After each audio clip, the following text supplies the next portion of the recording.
pessoal, para mim é uma honra estar com vocês. Espero que vocês estejam bem, estejam tranquilos e que estejam dispostos a aprender. Afinal, conhecimento é a base da construção e da realização dos seus sonhos. Nós vamos falar de um assunto importantíssimo que é o iluminismo. Nosso objetivo é ajudá-lo a compreender o período que vai do final da Idade Moderna para a Idade Contemporânea, no século XVIII. A nossa aula está dividida em 4 módulos. No primeiro módulo, falaremos do contexto geográfico e do contexto histórico.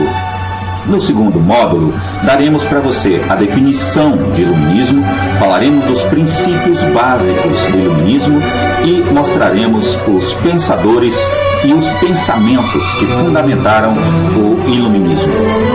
No módulo 3, falaremos das consequências políticas, econômicas e históricas que o iluminismo provocou para a construção do mundo contemporâneo. No contexto geográfico, vamos perceber que o iluminismo surgiu na Europa e depois expandiu para o mundo. Mas onde está a Europa? A Europa está aqui e a partir da Europa, principalmente da França e da Inglaterra, o iluminismo expandiu para a América do Norte, para a América do Sul e também para a África. Contexto histórico. O principal fator histórico que contribuiu para o iluminismo, para a transição da Idade Moderna para a Idade Contemporânea, foi a Revolução Industrial na Inglaterra, em 1750. A indústria que precisa de liberdade econômica para comercializar com o mundo.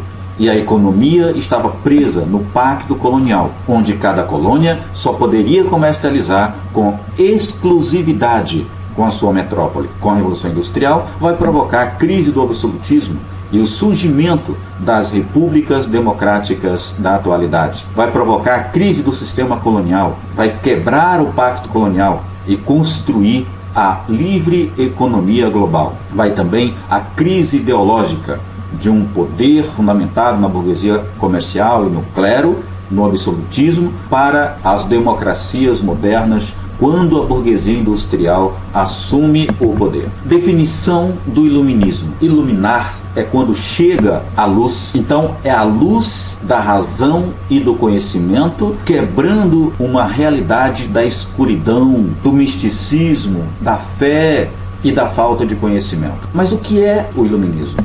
O iluminismo foi um movimento cultural e filosófico que propõe uma nova forma de produzir, agora a produção industrial, uma nova forma de pensar e um novo modo de viver com liberdade. O iluminismo é a ideia da luz do conhecimento sobre as trevas da ignorância e do misticismo. Quais foram os princípios do iluminismo? Liberdade.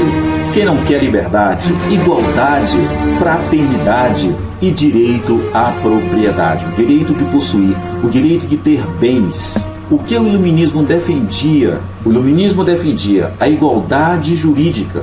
Todos passam a ser iguais perante a lei. Tolerância religiosa e filosófica. Cada cidadão tem o direito de pensar e de seguir as suas convicções filosóficas e religiosas. Liberdade pessoal e social. O direito de ir e vir livremente, respeitando os direitos dos outros. O direito à propriedade privada. A defesa do contrato para gerir, administrar as relações entre as pessoas. Quais foram os pensadores do iluminismo? O primeiro grande filósofo iluminista, que era francês, foi René Descartes, com seu pensamento racional. Foi o fundador do racionalismo moderno. Penso, logo existo. A razão como fonte produtora da verdade. O conhecimento humano racional sistematizado como produtora da verdade. E não mais a verdade produzida pela fé. René era muito racional, muito materialista. Ele dizia: só aceito como verdade aquilo que pode ser provado matematicamente. Tudo tem que ser experimentado, tem que ser provado, tem que ser sistematizado à luz da razão. Os pensadores iluministas, nós temos Montesquieu, também francês. Ele vai dizer que é preciso que o poder limite o poder, que só o poder é capaz de limitar o poder. Vai quebrar o poder do rei absolutista, o poder concentrado nas mãos de uma só pessoa, o rei, e vai propor uma nova forma de poder, o poder dividido em três, que é o que nós temos na atualidade. No nosso país, Brasil, por exemplo, nós temos o poder executivo, exercido pelo presidente, temos o poder legislativo pelo Senado Federal, senadores, câmaras de deputados federais, os deputados estaduais, vereadores municipais representam o legislativo dos três poderes proposto por Montesquieu. Ele propunha também o poder judiciário, o Supremo Tribunal Federal, os tribunais regionais, as comarcas nos municípios representam o poder judiciário no Brasil. Voltaire, um outro pensador iluminista, ele dizia, ele criticava a igreja, ele criticava o clero, ele criticava a monarquia, o poder absoluto, ele criticava o poder religioso. Então ele dizia, só haverá liberdade quando o último rei for enforcado com as tripas do último padre. Bem radical, Voltaire, não é verdade? Ele dizia, esmagai a infame. Essa infame era a igreja e, portanto, o poder do clero, o poder que os padres, que o Papa tinha sobre o pensamento das pessoas. Como liberdade de expressão, ele dizia, eu posso até não concordar com nenhuma das vossas palavras, mas defenderei até a morte o direito que você tem de expressar aquilo que você pensa. Jean-Jacques Rousseau é das colunas centrais, é uma das tartarugas ninjas aí do pensamento iluministas. Rousseau dizia, o homem nasce bom, a sociedade que o corrompe. Ele defendia os direitos naturais do homem, a cultura, os valores culturais, os valores da sociedade corrompem essa naturalidade, essa bondade natural do homem. Rousseau é o pai da democracia moderna. É ele que propôs a democracia moderna. A democracia em si nasceu na Grécia, em Atenas, mas a democracia atual nasceu no século XVIII com Rousseau. O poder vem do povo e em nome do povo deve ser exercido. Essa era a ideia básica da democracia proposta por Jean-Jacques Rousseau. O poder não vem de Deus, exercido pelo rei, e o rei faz o que quer, porque o poder do rei é inquestionável, porque ele é representante de Deus. Rousseau vai quebrar essa forma de pensar que vem desde o Egito antigo. Os faraós se consideravam semideuses, os reis se consideravam semideuses. O poder que os reis e os faraós exerciam vinham de Deus, vinham dos deuses. Então ele impunha o seu poder absoluto sobre as pessoas, tirando a liberdade das pessoas. Rousseau vai quebrar essa ordem. De vez de o poder vir de cima para baixo, agora ele propõe um poder de baixo para cima. O poder vem do povo e em nome do povo deve ser exercido. Qualquer governante que contrariar a vontade do povo deve ser tirado do poder. Esse era o pensamento de Rousseau. Também defendia o contrato social. Claro, se o poder está na mão de cada um, não dá para toda a população ir para o Palácio do Planalto em Brasília e todos governarem. Vira uma bagunça, na verdade. É preciso fazer um contrato social, onde cada cidadão transfere o seu poder para um representante eleito. Esse representante vai governar em nome dos seus eleitores. Se esse governante defender os interesses e a vontade do povo, continua no poder, senão será tirado. Foi o que nós fizemos com o impeachment do presidente Fernando Collor de Mello, que foi tirado do poder pela vontade do povo, porque ele contrariou a vontade do povo. E, em consequência do movimento filosófico iluminista, para continuar no poder, esses déspotas esclarecidos adotaram os pensamentos iluministas, fizeram reforma nos seus estados para continuar por mais tempo no poder. Reis absolutistas que passam a utilizar do pensamento iluminismo, liberdade, igualdade, fraternidade, direito à propriedade. A difusão do iluminismo era feita através da enciclopédia, que divulgava todo o conjunto de conhecimento construído pelos iluministas em uma enciclopédia. Os dois organizadores foram Denis Diderot e Jean d'Alembert. Eles juntaram o pensamento de todos os filósofos, Descartes, Voltaire, Montesquieu, Rousseau, John Locke, colocaram todo esse conjunto de conhecimento em uma enciclopédia e foi considerada subversiva pela igreja e pelo rei, mas ela circulou de forma clandestina por toda a Europa. Quais foram as consequências políticas e econômicas do iluminismo? É isso que nós vamos ver agora. Primeira grande consequência do iluminismo foi a independência dos Estados Unidos. Em 1776, as 13 colônias tinham contato com as ideias iluministas na França, na Inglaterra.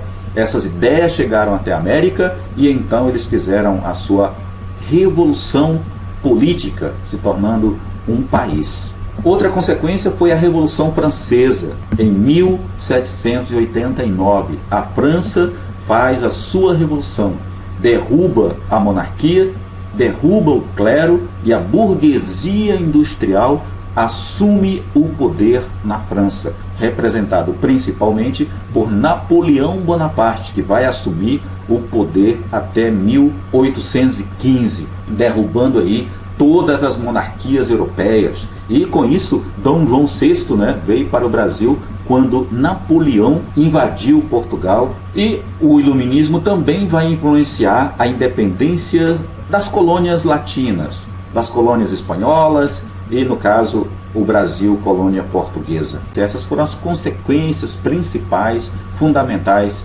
do iluminismo. Outra consequência foi o liberalismo econômico, a quebra do pacto colonial. Adam Smith, em seu livro Riquezas das Nações, ele vai propor a lei da oferta e procura. Procura, esse sinalzinho aqui na matemática, é sinal de maior. Esse outro aqui é sinal de menor. Maior a oferta de um produto, menor o preço. Exemplo, maior a oferta de feijão, menor o preço desse feijão.